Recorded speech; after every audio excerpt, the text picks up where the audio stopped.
ನಮಸ್ಕಾರ. ಫಸ್ಟ್ ಟ್ಯೂಬ್ನ ಮತ್ತೊಂದು ವಿಡಿಯೋಗೆ ಸ್ವಾಗತ. ಸ್ನೇಹಿತರೆ, ಜಗತ್ತಿನ ಅತಿದೊಡ್ಡ ಪ್ರಜಾಪ್ರಭುತ್ವ ರಾಷ್ಟ್ರವಾಗಿರುವ ನಮ್ಮ ಭಾರತದಲ್ಲಿ ಪ್ರತಿಯೊಬ್ಬ ಸಾಮಾನ್ಯ ಪ್ರಜೆಯ ಅತಿದೊಡ್ಡ ಅಸ್ತ್ರ ಅಂದ್ರೆ ಅದು ಆತನ ಮತದಾನದ ಹಕ್ಕು. ಆ ಮತವನ್ನ ಅತ್ಯಂತ ಸುರಕ್ಷಿತವಾಗಿ ದಾಖಲಿಸುವ ಮತ್ತು ದೇಶದ ಭವಿಷ್ಯವನ್ನ ನಿರ್ಧರಿಸುವಂತಹ ಪೆಟ್ಟಿಗೆಗಳೇ ಎಲೆಕ್ಟ್ರಾನಿಕ್ ವೋಟಿಂಗ್ ಮೆಷಿನ್ಗಳು ಅಂದ್ರೆ ಇವಿಎಂ ಯಂತ್ರಗಳು. ಆದ್ರೆ ಇದೇ ಪ್ರಜಾಪ್ರಭುತ್ವದ ಭದ್ರಕೋಟೆಯಾಗಿರುವಂತಹ ಇವಿಎಂ ಯಂತ್ರಗಳ ಗೌಡನ್ಗೆ ಯಾರೋ ಕಿಡಿಗೇಡಿಗಳು ಬೆಂಕಿ ಇಟ್ರೆ ಅಥವಾ ರಹಸ್ಯವಾಗಿ ಆ ಯಂತ್ರವನ್ನ ಸುಟ್ಟು ಕರಕಲಾಗದರೆ ಆ ದೇಶದ ಚುನಾವಣಾ ವ್ಯವಸ್ಥೆಯ ಗತಿ ಏನಾಗಬೇಕು? ಪಶ್ಚಿಮ ಬಂಗಾಳದ ರಾಜಧಾನಿ ಕೋಲ್ಕತ್ತಾದಲ್ಲಿ ಇದೀಗ ಅಕ್ಷರಶಃ ಅಂತಹದ್ದೇ ಒಂದು ಬೆಚ್ಚಿ ಬೀಳಿಸುವ ಕರಾಳ ಘಟನೆ ನಡೆದು ಹೋಗಿದೆ. ಹೌದು, ಕೋಲ್ಕತ್ತಾದ ಅತ್ಯಂತ ಭದ್ರತೆಯಿಂದ ಕೂಡಿದಂತಹ ಒಂದು ಬೃಹತ್ ಗೋಡೌನ್ ನಲ್ಲಿ ದಿಢೀರಂತ ಕಾಣಿಸಿಕೊಂಡ ಭಾರಿ ಬೆಂಕಿಯ ಕೆನ್ನಾಲಿಗೆಗೆ ಬರೋಬ್ಬರಿ 4,000ಕ್ಕೂ ಹೆಚ್ಚು ಇವಿಎಂ ಯಂತ್ರಗಳು ಕಂಪ್ಲೀಟ್ ಆಗಿ ಸುಟ್ಟು ಬೂದಿಯಾಗಿವೆ.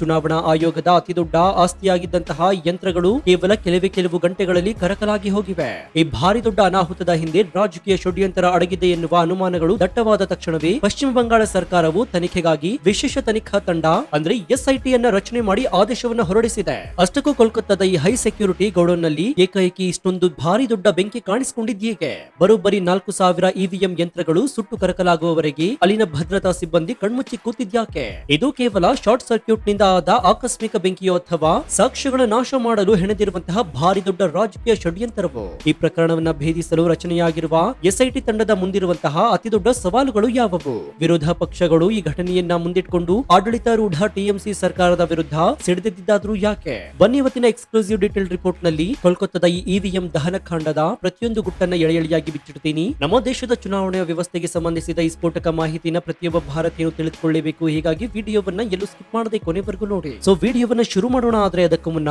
ಪಶ್ಚಿಮ ಬಂಗಾಳದಲ್ಲಿ ನಡೆದಂತಹ ಚುನಾವಣೆಯಲ್ಲಿ ಬಳಸಲಾಗಿದ್ದ 4,000ಕ್ಕೂ ಹೆಚ್ಚು ಇವಿಎಂಗಳು ಹೇಗೆ ಬೆಂಕಿ ಆಹುತಿಯಾಗಲು ಆಕಸ್ಮಿಕ ಕಾರಣ ಅಂತ ನಿಮ್ಗನ್ಸುತ್ತಾ? ಅಥವಾ ಇದ್ರ ಹಿಂದೆ ಬಿಜೆಪಿ ಅಥವಾ ಟಿಎಂಸಿಯ ಕೈವಾಡ ಇದೆ ಅಂತ ನಿಮ್ಗನ್ಸುತ್ತಾ? ಹೌದು ಅಥವಾ ಇಲ್ಲ ಅಂತ ಕಮೆಂಟ್ ಮಾಡಿ ಹಾಗೂ ವಿಡಿಯೋಗೆ ಲೈಕ್ ಕೊಡಿ.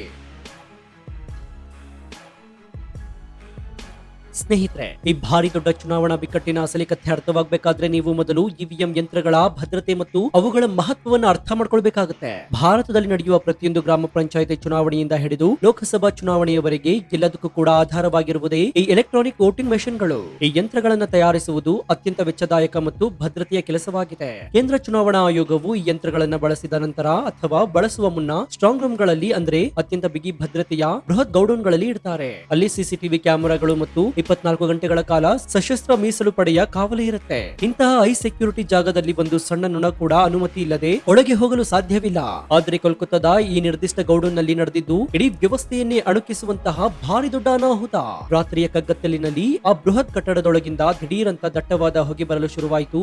ನೋಡ್ತಾ ಇದ್ದಂತೆಯೇ ಬೆಂಕಿಯ ಕಿನ್ನಾಲಿಗೆ ಇಡೀ ಕಟ್ಟಡವನ್ನ ಆವರಿಸಿಕೊಂಡಿದೆ. ಒಳಗಡೆ ಇದ್ದಂತಹ ಪ್ಲಾಸ್ಟಿಕ್ ಮತ್ತು ಎಲೆಕ್ಟ್ರಾನಿಕ್ ಬಿಡಿ ಭಾಗಗಳು ಬೆಂಕಿಗೆ ಆಹುತಿಯಾಗಿ ಇಡೀ ಪ್ರದೇಶದಲ್ಲಿ ಕಪ್ಪು ಹೊಗೆಯ ಭಾರಿ ದೊಡ್ಡ ಮೋಡವೇ ಸೃಷ್ಟಿಯಾಗಿದೆ. ಸ್ಥಳೀಯರು ಅಗ್ನಿಶಾಮಕ ದಳಕ್ಕೆ ಮಾಹಿತಿ ನೀಡುವಷ್ಟರಲ್ಲಿ ಒಳಗಿದ್ದ ಸಾವಿರಾರು ಯಂತ್ರಗಳು ಕರಗಿ ನೀರಾಗಿದ್ವು ಎನ್ನುವ ಬೆಚ್ಚಿ ಬೀಳಿಸುವ ಮಾಹಿತಿ ಹೊರಬಿದ್ದಿದೆ. ಬೆಂಕಿಯ ತೀವ್ರತೆ ಎಷ್ಟೊಂದು ಭೀಕರವಾಗಿತ್ತು ಅಂತಂದ್ರೆ 10ಕ್ಕೂ ಹೆಚ್ಚು ಅಗ್ನಿಶಾಮಕ ವಾಹನಗಳು ಸ್ಥಳಕ್ಕೆ ಬಂದು ಗಂಟೆಗಟ್ಟಲೆ ಕಾಲ ಸತತವಾಗಿ ನೀರು ಹಾರಿಸಿದ್ರು ಕೂಡ ಬೆಂಕಿ ಕಂಟ್ರೋಲ್ಗೆ ಬರಲು ಸಾಧ್ಯವಾಗಿಲ್ಲ. ಬೆಂಕಿ ನಂದಿಸಿದ ನಂತರ ಒಳಗೆ ಹೋಗಿ ನೋಡಿದ ಅಧಿಕಾರಿಗಳಿಗೆ ಅಕ್ಷರಶಃ ಎದೆನಡುಗಿತ್ತು. ಅಲ್ಲಿ ಜೋಡಿಸಿಟ್ಟಿದ್ದಂತಹ ಬರೋಬ್ಬರಿ 4,000 ಇವಿಎಂ ಮತ್ತು ವಿವಿಪ್ಯಾಟ್ ಯಂತ್ರಗಳು ಗುರುತು ಸಿಗದ ರೀತಿಯಲ್ಲಿ ಕಂಪ್ಲೀಟ್ ಆಗಿ ಸುಟ್ಟು ಕರಕಲಾಗಿತ್ತು. ಇದು ಕೇವಲ ಒಂದು ವಸ್ತು ನಾಶವಾಗಿರಲಿಲ್ಲ, ಬದಲಾಗಿ ಇದು ಭಾರತೀಯ ಚುನಾವಣಾ ಆಯೋಗಕ್ಕೆ ಆಗಿರುವ ನೂರಾರು ಕೋಟಿ ರೂಪಾಯಿಗಳ ಅತಿದೊಡ್ಡ ಆರ್ಥಿಕ ಮತ್ತು ಭದ್ರತಾ ನಷ್ಟವಾಯಿತು. ಈ ಘಟನೆ ಹೊರಬೀಳ್ತಾ ಇದ್ದಂತೆಯೇ ಇಡೀ ಬಂಗಾಳದ ರಾಜಕೀಯ ವಲಯದಲ್ಲಿ ಭಾರಿ ದೊಡ್ಡ ಸಂಚಲನ ಸೃಷ್ಟಿಯಾಗಿದೆ. ಇದು ಕೇವಲ ಶಾರ್ಟ್ ಸರ್ಕ್ಯೂಟ್ ನಿಂದ ಆದ ಆಕಸ್ಮಿಕ ಬೆಂಕಿ ಅಂತ ನಂಬಲು ಯಾರು ಕೂಡ ತಯಾರಾಗಿಲ್ಲ. ಇಷ್ಟು ಬಿಗಿ ಭದ್ರತೆ ಇರುವಂತಹ ಜಾಗದಲ್ಲಿ ಶಾರ್ಟ್ ಸರ್ಕ್ಯೂಟ್ ಆದ್ರೆ ತಕ್ಷಣವೇ ಫೈರ್ ಅಲಾರಂಗಳು ಯಾಕೆ ಕೆಲಸ ಮಾಡಿಲ್ಲ ಎನ್ನುವಂತಹ ಪ್ರಶ್ನೆ ಉದ್ಭವಿಸಿದೆ. ಕಟ್ಟಡದಲ್ಲಿ ಅಳವಡಿಸಲಾಗಿದ್ದಂತಹ ಅಗ್ನಿಶಾಮಕ ವ್ಯವಸ್ಥೆ ಕಂಪ್ಲೀಟ್ ಆಗಿ ವಿಫಲವಾಗಿದ್ಯಾಕೆ? ಹೊರಗಡೆ ಕಾವಲಿದ್ದಂತಹ ಭದ್ರತಾ ಸಿಬ್ಬಂದಿ ಬೆಂಕಿ ಹೊತ್ತಿಕೊಳ್ಳುವ ಮುನ್ನ ಯಾವುದೇ ವಾಸನೆ ಅಥವಾ ಹೊಗೆಯನ್ನು ಯಾಕೆ ಗಮನಿಸುತ್ತಿರಲಿಲ್ಲ?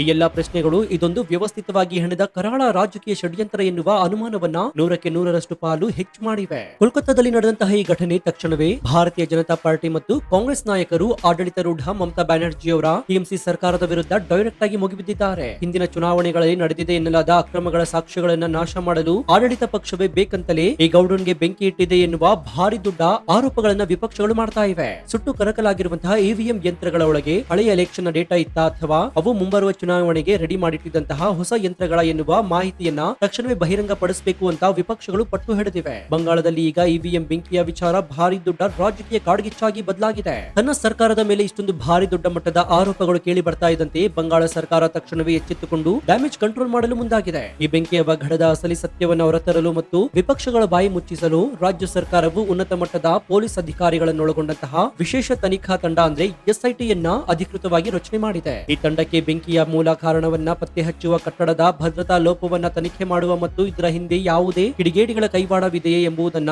ಕಂಪ್ಲೀಟ್ ಆಗಿ ಭೇದಿಸುವ ಭಾರಿ ದೊಡ್ಡ ಜವಾಬ್ದಾರಿಯನ್ನ ವಹಿಸಲಾಗಿದೆ. ಎಸ್ಐಟಿ ತಂಡದ ಜೊತೆಗೆ ಈಗ ರಾಜ್ಯದ ಅತ್ಯುನ್ನತ ಫೋರೆನ್ಸಿಕ್ಸ್ ಸೈನ್ಸ್ ಲ್ಯಾಬೋರೇಟರಿ ಅಂದ್ರೆ ಎಫ್ಎಸ್ಎಲ್ ತಜ್ಞರು ಬೆಂಕಿ ಬಿದ್ದ ಸ್ಥಳದಲ್ಲಿ ಕಂಪ್ಲೀಟ್ ಆಗಿ ಜಾಲಾಡ್ತಾ ಇದ್ದಾರೆ. ಯಂತ್ರಗಳು ಸುಟ್ಟು ಕರಕಲಾದ ಜಾಗದಲ್ಲಿ ಪೆಟ್ರೋಲ್, ಸೀಮೆಣ್ಣೆ ಅಥವಾ ಬೇರೆ ಯಾವುದೇ ರಾಸಾಯನಿಕ ವಸ್ತುಗಳ ಕುರುಹುಗಳಿವೆಯೇ ಎನ್ನುವುದನ್ನ ಅತ್ಯಂತ ಸೂಕ್ಷ್ಮವಾಗಿ ಪರೀಕ್ಷೆ ಮಾಡಲಾಗ್ತಾ ಇದೆ. ಬೆಂಕಿ ಯಾವ ಮೂಲೆಯಿಂದ ಶುರುವಾಯಿತು ಮತ್ತು ಅದು ಇಷ್ಟು ವೇಗವಾಗಿ ಹತ್ತಿಕೊಳ್ಳಲು ಕಾರಣವೇನು ಅನ್ನೋದನ್ನ ಲ್ಯಾಬ್ ರಿಪೋರ್ಟ್ಗಳು ಮಾತ್ರ ಕರಾರುವಕ್ಕಾಗಿ ಹೇಳಲು ಸಾಧ್ಯ. ಒಂದ್ ವೇಳೆಯಲ್ಲಿ ಕೆಮಿಕಲ್ ಗಳ ಕುರುಹು ಸಿಕ್ಕರೆ ಇದು 100% ಬೇಕಂತಲೇ ಹಚ್ಚಿದ ಬೆಂಕಿ ಎನ್ನುವುದು ಕಂಪ್ಲೀಟ್ ಆಗಿ ಪ್ರೂವ್ ಆಗುತ್ತೆ. ಯಾವುದೇ ಹೈ ಸೆಕ್ಯೂರಿಟಿ ಜಾಗದಲ್ಲಿ ತನಿಖೆ ಶುರುವಾಗುವುದು ಅಲ್ಲಿನ ಸಿಸಿ ಕ್ಯಾಮೆರಾಗಳ ಫುಟೇಜ್ ಗಳಿಂದ.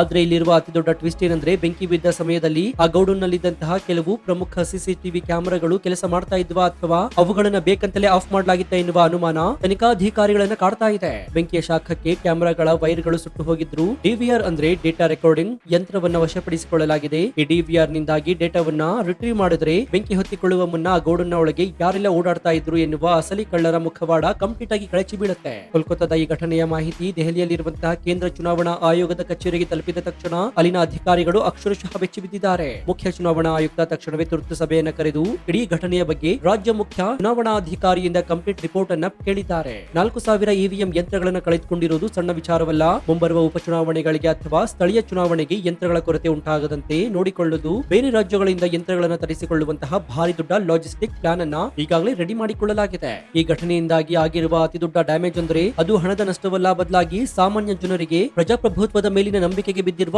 ಭಾರಿ ದೊಡ್ಡ ಪೆಟ್ಟಾಗಿದೆ. ಜನರು ಬಿಸಿಲಿನಲ್ಲಿ ನಿಂತು ಓಟು ಮಾಡುವ ಯಂತ್ರಗಳಿಗೆ ರಕ್ಷಣೆ ಇಲ್ಲ ಅಂತಂದ್ರೆ ನಮ್ಮ ಮತಗಳಿಗೆ ಏನು ಬೆಲೆ ಎನ್ನುವ ಪ್ರಶ್ನೆ ಪ್ರತಿಯೊಬ್ಬ ಪ್ರಜೆಯ ಮನಸ್ಸಿನಲ್ಲೂ ಕೂಡ ಮೂಡ್ತಾ ಇದೆ. ಇವಿಎಂ ಯಂತ್ರಗಳು ಹ್ಯಾಕ್ ಆಗುತ್ತವೆ ಅಂತ ಇಷ್ಟು ದಿನ ಬೊಬ್ಬೆ ಹೊಡಿತಾ ಇದ್ದಂತಹ ನಾಯಕರಿಗೆ ಈಗ ಯಂತ್ರಗಳ ಸುಟ್ಟು ಕರಕಲಾಗಿರುವುದು ಭಾರಿ ದೊಡ್ಡ ಅಸ್ತ್ರವನ್ನ ಕೊಟ್ಟಂತಾಗಿದೆ. ಚುನಾವಣಾ ವ್ಯವಸ್ಥೆಯ ಪಾರದರ್ಶಕತೆಯನ್ನು ಕಾಪಾಡುವುದು ಈಗ ಆಯೋಗದ ಮುಂದಿರುವ ಅತಿ ದೊಡ್ಡ ಸವಾಲಾಗಿದೆ. ಬಂಗಾಳ ಗಡಿ ರಾಜ್ಯವಾಗಿರೋದ್ರಿಂದ ಅಲ್ಲಿ ನಡೆದಿರುವ ಪ್ರತಿಯೊಂದು ಘಟನೆಗೂ ಕೂಡ ರಾಷ್ಟ್ರೀಯ ಭದ್ರತೆಯ ಆಯಾಮ ಅಂದ್ರೆ ನ್ಯಾಷನಲ್ ಸೆಕ್ಯೂರಿಟಿ ಆಂಗಲ್ ಕೂಡ ಇದ್ದೇ ಇರುತ್ತೆ.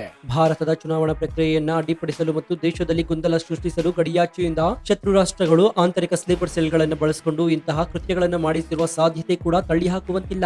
ಪ್ರಜಾಪ್ರಭುತ್ವದ ಅಡಿಪಾಯವಾಗಿರುವ ಚುನಾವಣೆಯ ಮೇಲೆ ದಾಳಿ ಮಾಡುವುದು ಡೈರೆಕ್ಟ್ ಆಗಿ ದೇಶದ ಸಾರ್ವಭೌಮತೆಯ ಮೇಲೆ ಮಾಡಿದ ದಾಳಿಯಾಗಿದೆ. ಕೇಂದ್ರ ಗುಪ್ತಚರ ಇಲಾಖೆ ಕೂಡ ಈ ನಿಟ್ಟಿನಲ್ಲಿ ತನ್ನದೇ ಆದಂತಹ ಪ್ರತ್ಯೇಕ ಮಾಹಿತಿನ ಕಲೆ ಹಾಕ್ತಾ ಇದೆ. ಇವಿಎಂ ಯಂತ್ರಗಳ ಜೊತೆಗೆ ವಿವಿಪ್ಯಾಡ್ ಯಂತ್ರಗಳು ಕೂಡ ಸುಟ್ಟು ಹೋಗಿರುವುದು ಅತಿ ದೊಡ್ಡ ಅನುಮಾನಕ್ಕೆ ಕಾರಣವಾಗಿದೆ. ಯಾವುದೇ ಚುನಾವಣೆಯ ನಂತರ ವಿವಾದ ಉಂಟಾದ್ರೆ ಆ ಯಂತ್ರಗಳ ಒಳಗಿರುವಂತಹ ಕಾಗದದ ಸ್ಲಿಪ್ ಗಳನ್ನ ಎಣಿಕೆ ಮಾಡಿ ಸತ್ಯಾಸತ್ಯತೆಯನ್ನ ಪರಿಶೀಲಿಸಲಾಗುತ್ತೆ. ಈ ಸ್ಲಿಪ್ ಗಳು ಇದೇ ಯಂತ್ರಗಳ ಒಳಗೆ ಇರುತ್ತವೆ.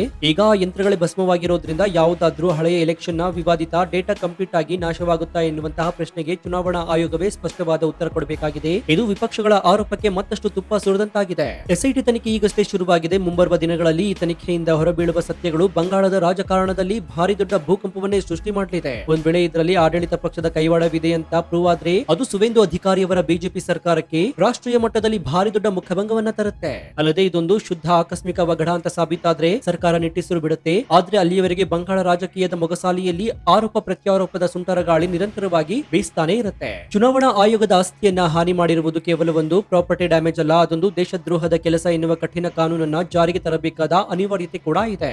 ಯಾರೆಲ್ಲ ಇಂತಹ ಕೃತ್ಯಗಳಲ್ಲಿ ಭಾಗಿಯಾಗಿರ್ತಾರೋ ಅವರ ಸಂಪೂರ್ಣ ಆಸ್ತಿನ ಜಪ್ತಿ ಮಾಡಿ ಅವರನ್ನ ಜೀವಾವಧಿ ಜೈಲಿನಲ್ಲಿ ಕೊಳೆಯುವಂತೆ ಮಾಡಿದ್ರೆ ಮಾತ್ರ ಇಂತಹ ಕರಾಳ ಷಡ್ಯಂತ್ರಗಳಿಗೆ ಕಂಪ್ಲೀಟ್ ಆಗಿ ಬ್ರೇಕ್ ಬೀಳುತ್ತೆ. ಪ್ರಜಾಪ್ರಭುತ್ವದ ಅಸ್ತ್ರಗಳಿಗೆ ರಕ್ಷಣೆ ಇಲ್ಲದಿದ್ರೆ ಆ ದೇಶದ ಭವಿಷ್ಯ ಅಕ್ಷರಶಃ ಕತ್ತಲಿಗೆ ಜಾರುತ್ತೆ ಎನ್ನುವುದನ್ನ ನಾವೆಲ್ಲರೂ ಕೂಡ ಅರ್ಥ ಮಾಡ್ಕೊಳ್ಬೇಕಾಗುತ್ತೆ. ಈಗ ಇಡೀ ದೇಶದ ಕಣ್ಣು ಕೋಲ್ಕತ್ತಾದ ಈ ಎಸ್ಐಟಿ ತಂಡದ ಮೇಲಿದೆ. ಅವರು ನೀಡುವ ವರದಿ ಕೇವಲ ಒಂದು ಗೌಡನ್ನ ಬೆಂಕಿಯ ವರದಿಯಾಗಿರೋದಿಲ್ಲ, ಬದಲಾಗಿ ಅದು ಭಾರತದ ಪ್ರಜಾಪ್ರಭುತ್ವದ ಪಾರದರ್ಶಕತೆಯ ಸರ್ಟಿಫಿಕೇಟ್ ಆಗಿರುತ್ತೆ. ತನಿಖಾಧಿಕಾರಿಗಳು ಯಾವುದೇ ರಾಜಕೀಯ ಒತ್ತಡಕ್ಕೆ ಮಣಿಯದೆ ಅತ್ಯಂತ ನಿಷ್ಪಕ್ಷಪಾತವಾಗಿ ತನಿಖೆ ನಡೆಸಿ ಅಸಲಿ ಅಪರಾಧಿಗಳನ್ನ ಜೈಲಿಗೆ ಅಡ್ತಾರಾ ಅಥವಾ ಇದನ್ನ ಒಂದು ಸಾಮಾನ್ಯ ಆಕಸ್ಮಿಕ ಬೆಂಕಿ ಫೈಲ್ ಅಂತ ಕ್ಲೋಸ್ ಮಾಡ್ಬಿಡ್ತಾರಾ? ಕಾದ್ ನೋಡ್ಬೇಕಾಗಿದೆ. ಸತ್ಯ ಯಾವತ್ತಿದ್ರೂ ಕೂಡ ಬೂದಿ ಮುಚ್ಚಿದ ಕೆಂಡದಂತೆ ಇರುತ್ತೆ. ಆದ್ರೆ ಒಂದಲ್ಲ ಒಂದು ದಿನ ಅದು ಜಗತ್ತಿನ ಮುಂದೆ ಬಟಾ ಬಯಲಾಗಲೇಬೇಕು. ಒಟ್ಟಾರೆಯಾಗಿ ಹೇಳೋದಾದ್ರೆ ಸ್ನೇಹಿತರೆ, ಕೋಲ್ಕತ್ತಾದ ಈ ಹೈ ಸೆಕ್ಯೂರಿಟಿ ಗೌಡನ್ ನಲ್ಲಿ ಸುಟ್ಟು ಕರಕಲಾಗಿದ್ದು ಕೇವಲ 4,000 ಪ್ಲಾಸ್ಟಿಕ್ ಪ್ಲಾಸ್ಟಿಕ್ ಯಂತ್ರಗಳೆಲ್ಲ ಬದಲಾಗಿ ಪ್ರಜಾಪ್ರಭುತ್ವದ ಮೇಲಿದ್ದ ಜನರ ನಂಬಿಕೆ. ಬೆಂಕಿಯ ಹಿಂದೆ ಅಡಗಿರುವ ಅಸಲಿ ಸತ್ಯ ಎಷ್ಟೇ ಆಳವಾಗಿದ್ರೂ ಕೂಡ ಅದನ್ನ ಅಗೆದು ತೆಗೆದು ಜಗತ್ತಿನ ಮುಂದೆ ಬಟಾಬಯಲು ಮಾಡುವುದು ತನಿಖಾ ಸಂಸ್ಥೆಗಳ ಮೇಲಿದೆ.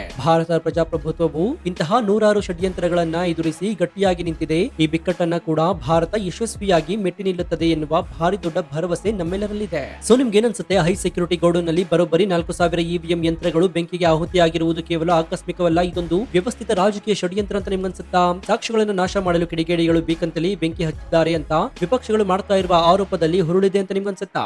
ಈ ಘಟನೆ ಬಗ್ಗೆ ನಿಮ್ಮ ಅಭಿಪ್ರಾಯವೇನು ಅಂತ ಕಮೆಂಟ್ ಮಾಡಿ ಹಾಗೂ ವಿಡಿಯೋಗೆ ಲೈಕ್ ಕೊಡಿ. ಜೊತೆಗೆ ನೀವಿನ್ನೂ ನಮ್ಮ ಚಾನಲ್ ಅನ್ನ ಸಬ್ಸ್ಕ್ರೈಬ್ ಮಾಡ್ಕೊಂಡಿಲ್ಲ ಅಂದ್ರೆ ಕೂಡಲೇ ಸಬ್ಸ್ಕ್ರೈಬ್ ಮಾಡ್ಕೊಂಡು ಪಕ್ಕದಲ್ಲಿರುವಂತಹ ಬೆಲ್ ಐಕಾನ್ ಅನ್ನು ಪ್ರೆಸ್ ಮಾಡಿ. ಇದರಿಂದ ನಾವು ಹಾಕುವ ಹೊಸ ವಿಡಿಯೋಗಳ ನೋಟಿಫಿಕೇಶನ್ ಮೊದಲು ನಿಮಗೆ ಸಿಗುತ್ತೆ. ಮತ್ತೊಂದು ಸ್ಫೋಟಕ ಭದ್ರತಾ ವಿಡಿಯೋದೊಂದಿಗೆ ನಿಮ್ಮನ್ನ ಭೇಟಿಯಾಗ್ತೀವಿ. ಅಲ್ಲಿಯವರೆಗೂ ಎಚ್ಚರದಿಂದ ಇರಿ, ದೇಶ ವಿದೇಶದ ಹೋಗುಗಳನ್ನ ಗಮನಿಸ್ತಾನೆ ಇರಿ. ಇದಾಗಿತ್ತು ಈ ಕ್ಷಣದ ವಿಶೇಷ. ನೋಡ್ತಾ ಇರಿ ಫಸ್ಟ್ ಟ್ಯೂಬ್ ಕನ್ನಡ. ಧನ್ಯವಾದ.